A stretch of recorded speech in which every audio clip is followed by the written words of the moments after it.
I'm Debbie. And I'm Alison. And we're the Poltergals.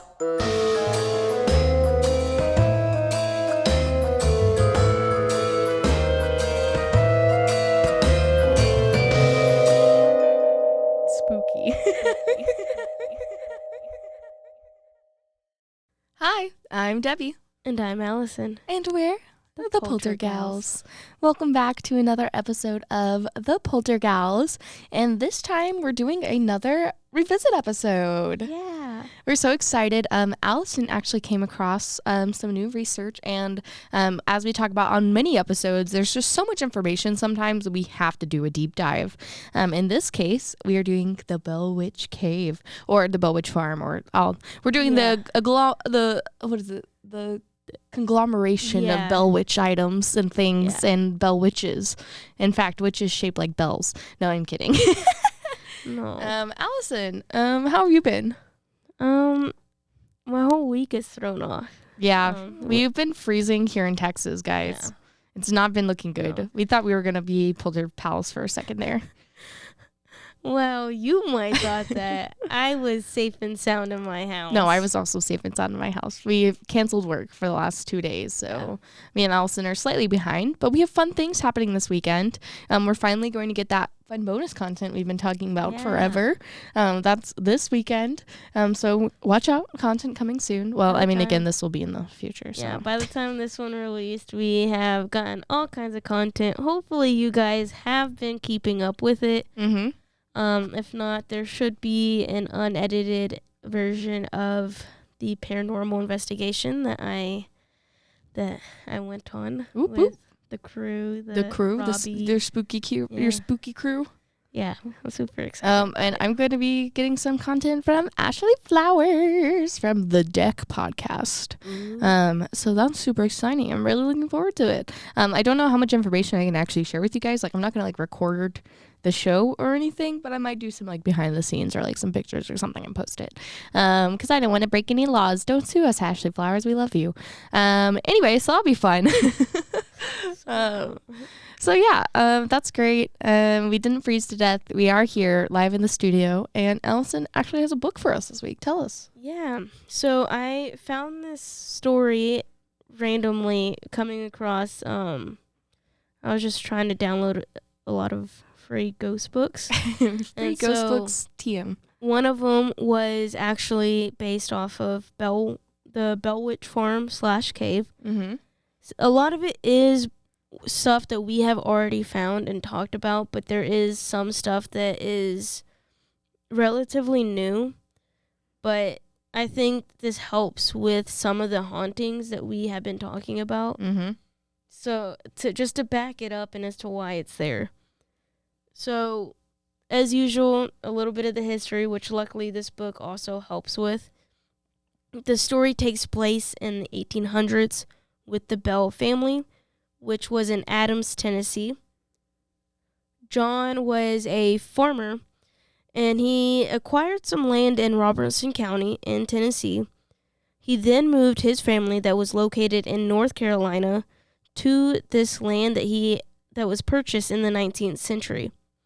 Over the next few years, Bell's holding increased until it was about 28 acres, and most of his land he cleared from planting. He was an elder of the Red River Baptist Church, and by this time he had already had 4 sons, Jesse, John Jr., Drury, and Benjamin. They had their succeeding children that had moved to Red River, Elizabeth, Richard, and Joel. In 1817, as Bell was inspecting one of his cornfields, he saw a strange-looking animal in the middle of the corn row, just sitting there.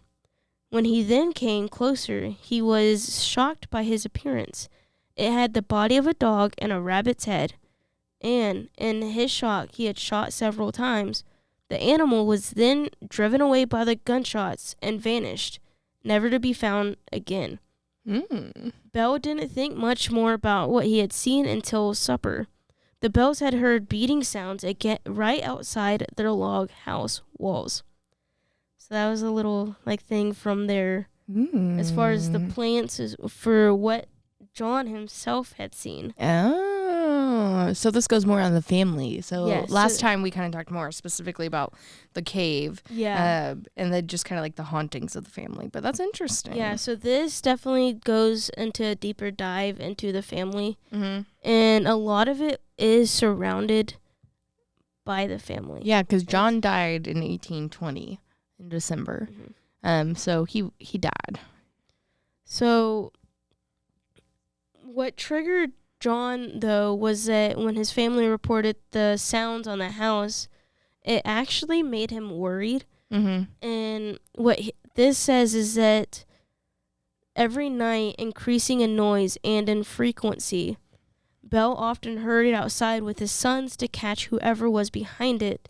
They thought at the time it was a prank or an animal, but never found anyone or anything. Mm. So the sounds consisted, and you have to remember this started shortly after he shot at the animal he saw in the cornfield. Interesting. So for whatever reason, they were hearing stuff, and the following weeks they were hearing what sounded like rats gnawing at the wood at their bed stuff.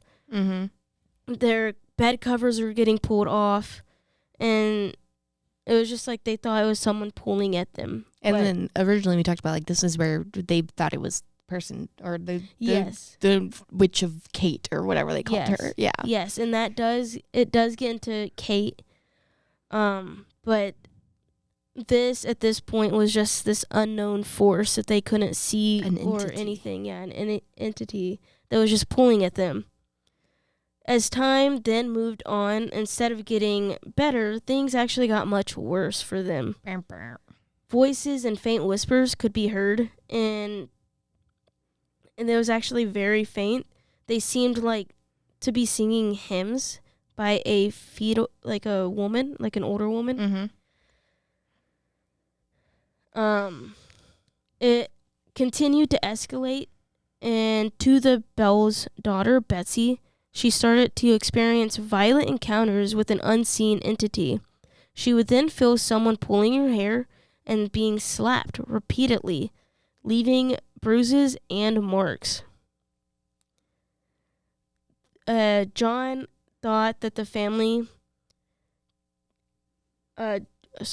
John insisted that the family kept the events a secret until it came out at some point that became so disturbing he was forced to confide to his closest friend, James.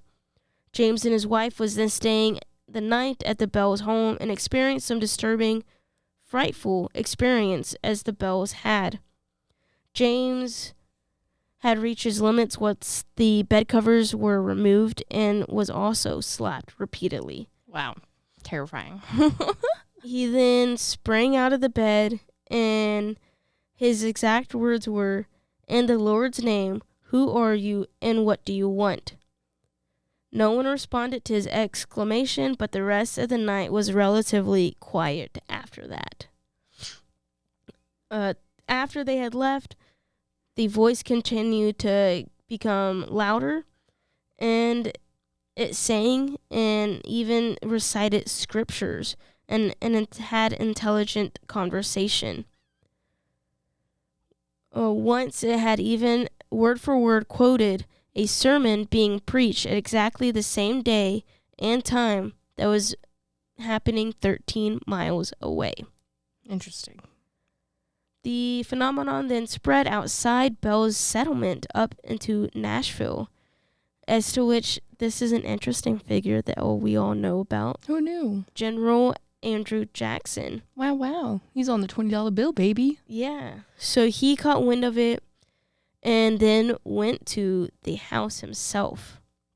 The general, having heard of this, like I said, visited. And as his entourage was consisted of several men, horses, wagons, they approached the farm and forced to stop. For whatever reason, his wagon would not move, and the horses refused to continue to go any further than what they had. It had taken several minutes and several attempts for the horses to continue to move, And again, the general said, "By God, boys, this must be the doing of the Bell Witch." Bum, bum, bum. Just then, a voice which no one at one point could ever point out the source said that they could now proceed, and that later that evening she would see them again. Bum, bum, bum. So they continue on to the house, and John and Andrew Jackson had a very long conversation about what was going on. After some time, the men claimed that one of the men claimed that he was a witch tamer and pulled out a pistol at which he proclaimed that was loaded with a silver bullet that could kill anything that came into contact with it as long as it was evil. I think a silver bullet is more for like werewolves though, right? Yes. That's what I've always heard. Yes. I mean, I guess maybe witches. I mean, a bullet would take me out too, even if it was silver. Any kind of bullet would probably take me out. Any bullet would take out anything as long as it's living. I know, like, bro, you're not gonna shoot me in the heart with a silver bullet and be like, oh, sorry, good thing you didn't die. You would have died if you were evil. Like, I don't think that's how that works. No, like if it's a bullet, it's a bullet. You're okay. But that's what he claimed. That Oh, it was okay, a good silver job. bullet. I believe you. Yeah, it was gonna shoot anything. Again, the voice was heard, and this time it sounded very angry. And it then announced that another fraud from the general's party was yet to be tormented the following evening. Mm-hmm. So that was fun. Spooky. Terrified by the threat, the general's men actually pled to leave the house because they didn't want anything to happen. But then Andrew Jackson said, "No, we have to stay. I actually want to know who this fraud is." Why is Andrew Jackson like this? So but nothing was actually reported. In this excerpt, it says, "It is not clear what happened that night, but early the following morning, General Andrew Jackson's entourage was spotted en route back to Nashville, nearby Springfield." Interesting. So, do you think they got too scared and they had to go home? I'm assuming so. Or do you think that they're like, this is boring. We're just gonna... I have no idea, but the fact that they pled to leave, he said no, and then the next morning... He was like, just kidding, we're going. Yeah, they left. Interesting. So, it's very, interesting seeing some of this, like, stuff that we haven't found the first go-round. Yeah. And I could not tell you how much research I did. Mm-hmm. But, so a lot of the story from here on out takes around Betsy. Mm-hmm. Betsy, she became interested in a young man named Joshua Gardner. And also this is where... Oh, I remember this part. Yeah, this is where Kate really... She was like, you shan't be with this man. Yeah, so this is where Kate heavily takes place into the story. So Kate is, again, the witch or the being in the house. Because at this point, the house is talking, I guess. Yes. Is that what they say? Yeah, it's basically became, like yelling at them its own personality in a sense. It's footsteps, singing, talking, yelling... predictions. It's just its own person, kind of. It reminds me of what was that talking mongoose that we talked about? The talking mongoose in the wall. Its name was like Keith or something. Keith the talking mongoose. I know exactly what you're talking about, but I can't. It was like a haunted mongoose. Well, that's what Kate makes me think of. It's like coming from the walls, coming from around. That's basically what it is. So, Betsy was really romantically involved with Joshua, who didn't live far from them. Both parents actually gave permission for them to marry each other. Yeah, because that's normal. Yeah. Not a witch telling her what to do. So everyone at this point was very happy that they would get married, except for one. But no one could say why, but the entity persisted. Betsy repeatedly not go forth with the wedding with the young man. Maybe she was in love with John. I don't know, but it was a lot. So it said that no matter how hard they tried to be alone, whether it was in the field, the river, the cave, whatever it was, this entity would follow them and would persistently taunt them both. Mm-hmm. And on one Easter Monday, of having too much of the entity's taunting, The couple met at the river, and Betsy broke off her engagement with Joshua. Though the disturbances did decrease after that, Betsy had ended the engagement. The spirit continued to express how much she disliked John Bell, and even vowed to relentlessly someday take his life. You have to remember, this is her dad. And this is in 1821. So yes. I remember the dad died in December of 1820. And then they broke off their engagement in 1821.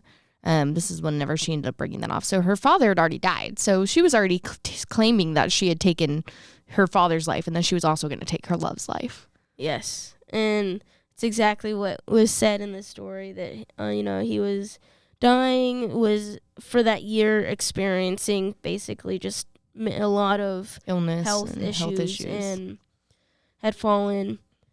But even after the entity had taken his life, it continued to just torment the family. So while John was actually having all these health issues, the entity was causing it, slapping him, causing seizures. That's crazy. Just anything it could do to get inside his head. And it's even said that the spirit said, "Oh, Jack Bell." So at some point, after all this torment, it just, "Oh, Jack Bell," and then he had passed away.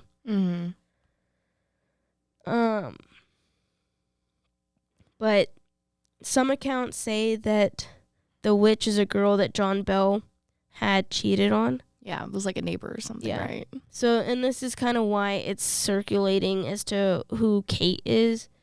And I think it was just a scorned lover that was that lived on their property, I guess, or come harass them. Yeah, I'm like, bro, if your neighbor's doing this, then call the cops.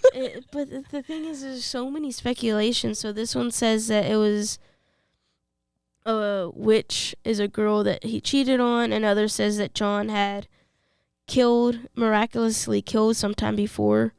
It was even a slave. So no one really knows who the witch was. It was just someone that was tormenting them. Yeah, because there was this whole side tangent where they thought it was this neighbor named Kate Batts. That's where they got the name Kate from. Was from this neighbor, I guess.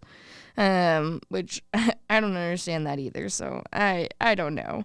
And then they don't know why there's so many different theories about it. And then some say that it was, again, the ghost of the male slave.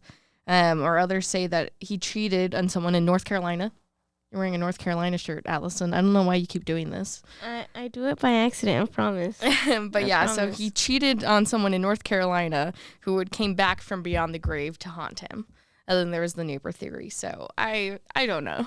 There are too many options. Yeah, and what makes this even more interesting, though, it's in this book, they do mention that there was, in Andrew Jackson's paperwork, that there was no written documentation of them visiting the farm. Did Andrew Jackson actually visit the farm? So that's what makes it interesting. Ooh. Because, and then their son, Richard Bell, who at the time of all this was happening was believed to be between the ages of 6 and 10, had a diary as to which he did not start writing until he was 30. Wow. To back up some of the stuff that was happening. Suspicious. But, exactly, it seems suspicious. It's he was between the ages of 6 and 10. Why did he wait 20 plus years? Yeah. Well, wasn't there that story of him him and his friends going to the cave? And then one of his friends getting stuck and then Kate helping them or whatever? Yes. I think it says, during the children's exploration of the dark cavern, the boy got stuck in a hole and called out for help. A voice allegedly, who was possibly Kate, shouted out and said, "I'll get him," and used her invisible hands to pull the boy out of the hole. She then gave the children a brief lesson on safety and then disappeared. Yeah. What? Yeah, and that's what, makes this so interesting, though. It's none of this, it brings up it only makes you want to question more. Yeah, for real. Because that's why I told you I wanted to revisit this so much, because once I found this story, it only made me question more of what we had. Like, Yeah, and as if the original story we had wasn't questioning enough, and what didn't like confused me. And then I read this so and I'm like, I'm sorry, what? Like, so who is the Bell Witch? Yeah, so it only brings up more of a question of who is the Bell Witch. Yeah. Why is she doing this, and for what purpose? Is it the property? Is it somebody that? And why did he die under such suspicious circumstances? You know, like did he really just get ill and die? Or was there something else going on? But that's what this is that in here it says that he was having health problems for almost a year. Yeah, they said like his throat would like swell up. Yeah, so it's like for almost a year, this spirit was tormenting this guy. Mm-hmm. After then tormenting Betsy. Yeah, and they said that Betsy would feel like pinched and poked and like punched and slapped and like they would mess with her hair and stuff. So I'm like, was it really like Betsy, again, if it was a real person just harassing them, how would they go that far? You know? But the fact that it was mostly targeting, like it felt almost protective over Betsy and the other children, hence the cave incident. Yeah, and the other kids. But then why was it then also hated John so much? Hated Josh so much. And hated men, which I mean I think is valid. Yeah, but then also why was it so much like abusing Betsy? So that's much? True. Like it doesn't. I don't understand why she went over, broke off the engagement with Betsy because it was protective of Betsy. Yeah, or Betsy broke off the engagement with John. Yeah, Betsy broke off the engagement. Like, this entity was doing so much for the engagement to be broken. And then, like, then just for the entity to abuse Betsy. Yeah. But then I think wasn't after that the hauntings started to, like, die down. So the hauntings started dying down, and then eventually it was whenever she said goodbye, right? Yeah. And she said, I will be back in 7 years. Yes. And dun, so, dun, dun. Trying to find, I don't know where, but yeah, it's basically like, I'll be back in so many years. Like, it had like crazy predictions as far as what was going on in the actual house with them. But there have been several movies that have made its way based off of this story. Yeah. So there was the 1999 Blair Witch Project. Obviously, the most iconic. Yeah.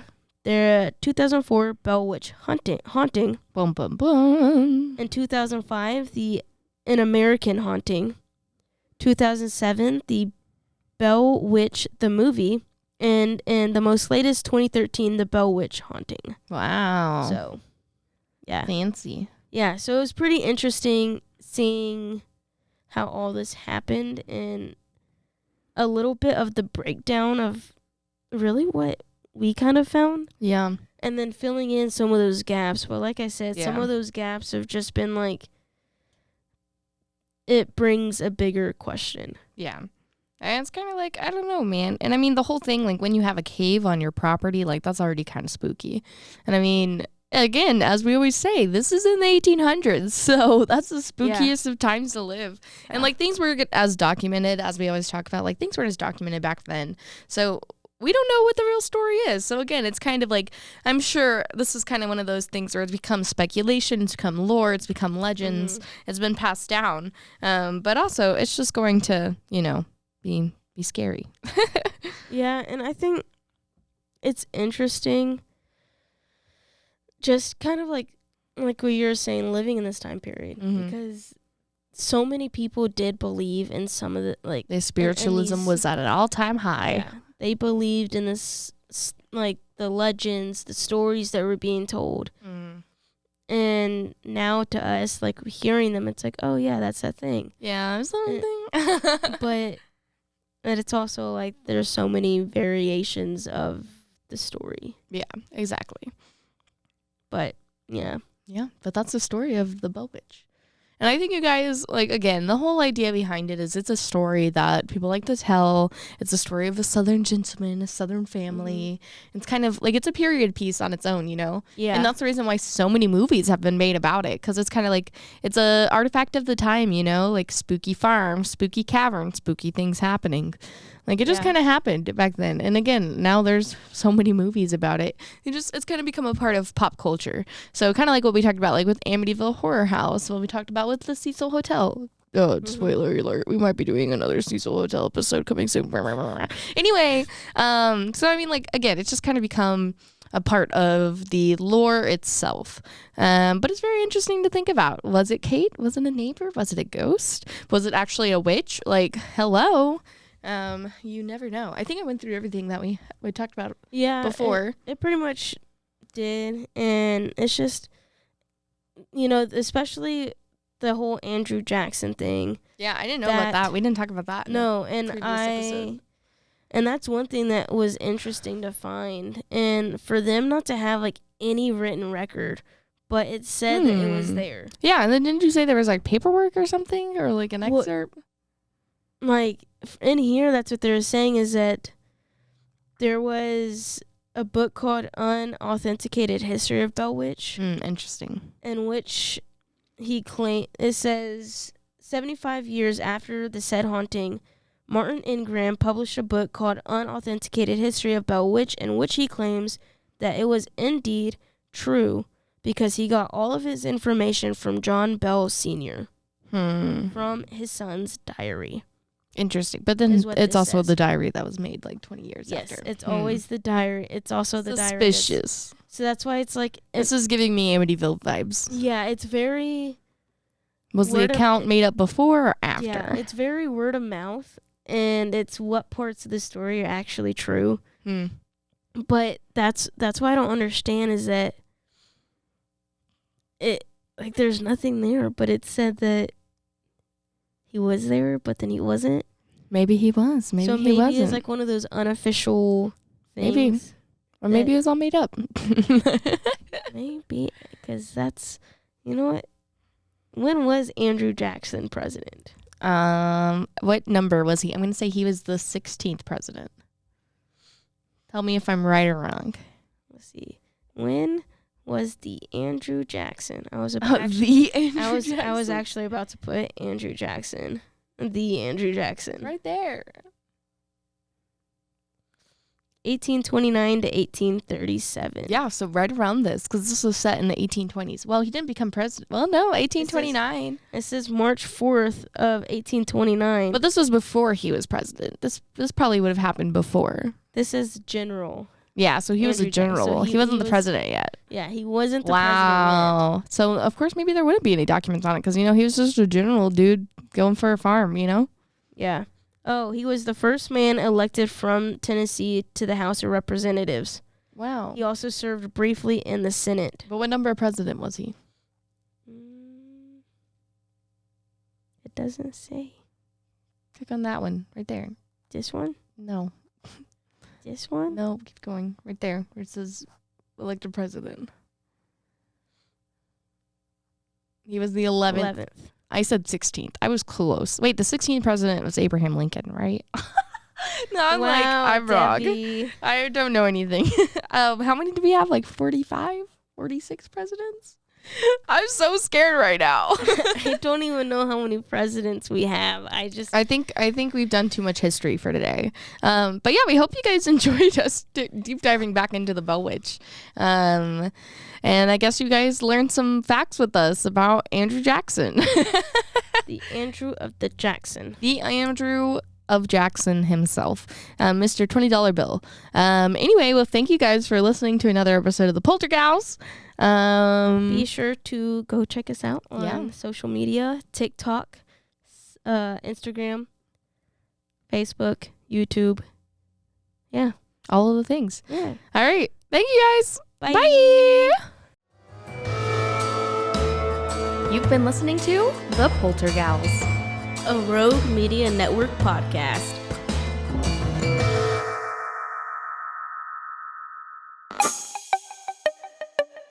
This has been a Rogue Media podcast.